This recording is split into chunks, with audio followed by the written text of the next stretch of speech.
আচ্ছা, রায়হানের মতো আপনারও কি এমন হয়, শরীর হয়তো বিছানায় কিন্তু মাথার সব চিন্তা ট্রেনের মতো ছুটছে?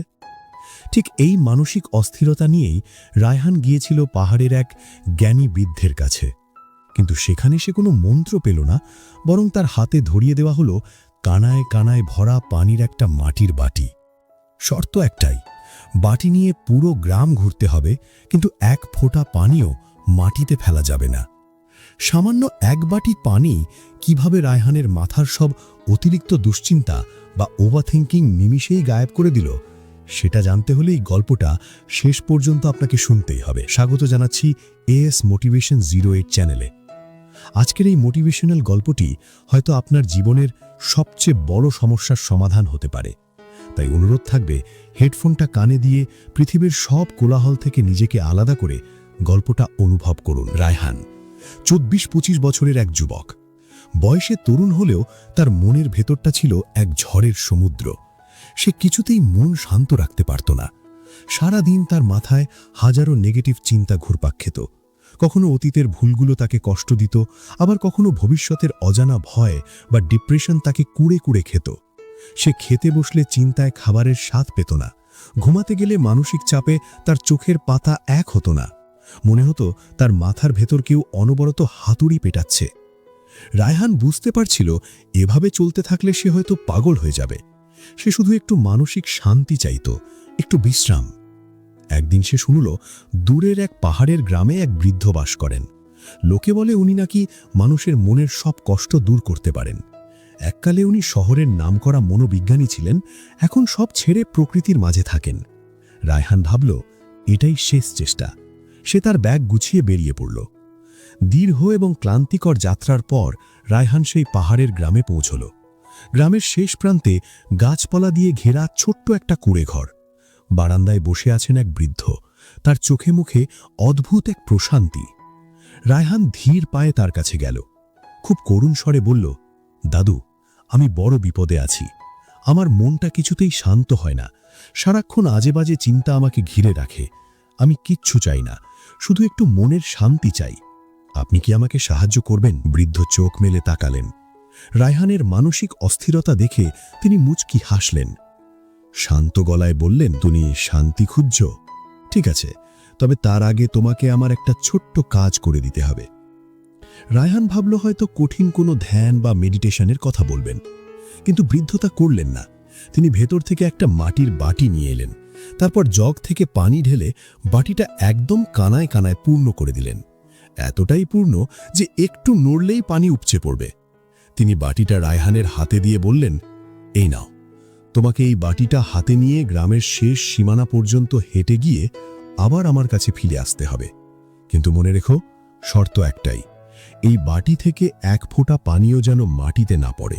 যদি পড়ে, তবে তুমি উত্তরের যোগ্য হবে না। এটা তোমার ধৈর্যের পরীক্ষা। রায়হান একটু অবাক হলো, এত দূর থেকে সেই সামান্য কাজ, কিন্তু সে তো মনের শান্তির আশায় এসেছে, তাই রাজি হয়ে গেল। রায়হান বাটিটা হাতে নিল, তার সম্পূর্ণ মনোযোগ তখন এই পানির দিকে। সে খুব সাবধানে পা ফেলতে শুরু করল। রাস্তাটা মোটেও সহজ ছিল না, গ্রামের রাস্তা, কোথাও উঁচা কোথাও নিচু। চারপাশে তখন ব্যস্ত সময়, হাটের দিন ছিল। মানুষজন চিৎকার চেঁচামেচি করছে, কেউ জিনিসপত্র কিনছে, কেউ দামাদামি করছে। রাস্তার পাশে বাচ্চারা দৌড়াদৌড়ি করে খেলছে, কয়েকটা কুকুর ঘেউ ঘেউ করে ঝগড়া করছে। রিকশার হর্ন, মানুষের কোলাহল, সব মিলিয়ে এক হুলস্থুল অবস্থা। কিন্তু রায়হানের সেদিকে তাকানোর সময় নেই। তার চোখ শুধু বাটির পানির দিকে।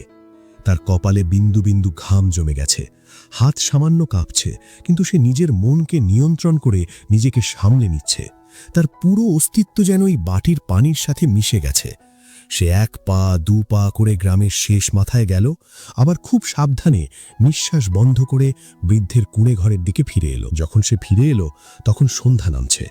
বৃদ্ধের সামনে দাঁড়িয়ে সে স্বস্তির নিঃশ্বাস ফেলল, হাসি মুখে বলল, দাদু, আমি পেরেছি, আমি আমার কাজে সফল হয়েছি, এক ফোঁটা পানিও পড়তে দেইনি।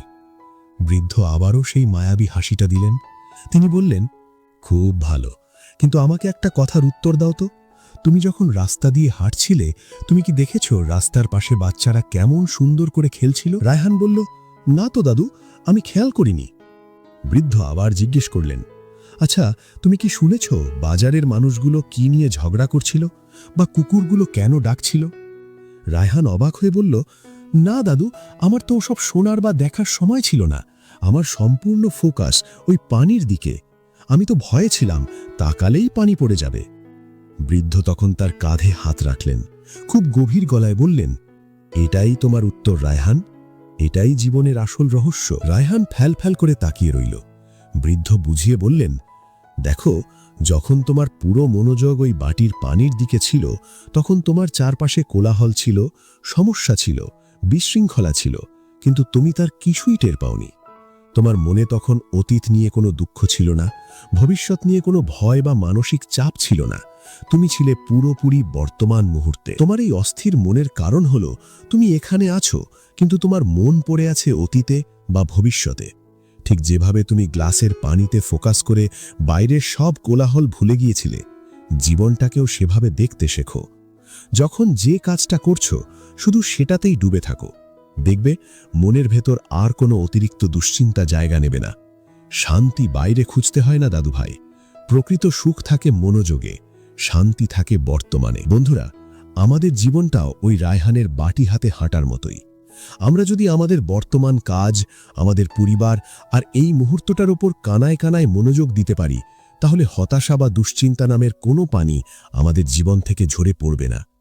আজকের এই মোটিভেশনাল ভিডিওটি যদি আপনার মনের অস্থিরতা সামান্য হলেও কমাতে পারে, যদি মনে হয় এই কথাগুলো আপনার বা আপনার প্রিয় কোনো মানুষের দরকার, তাহলে ভিডিওটিতে একটা লাইক দিয়ে দিন।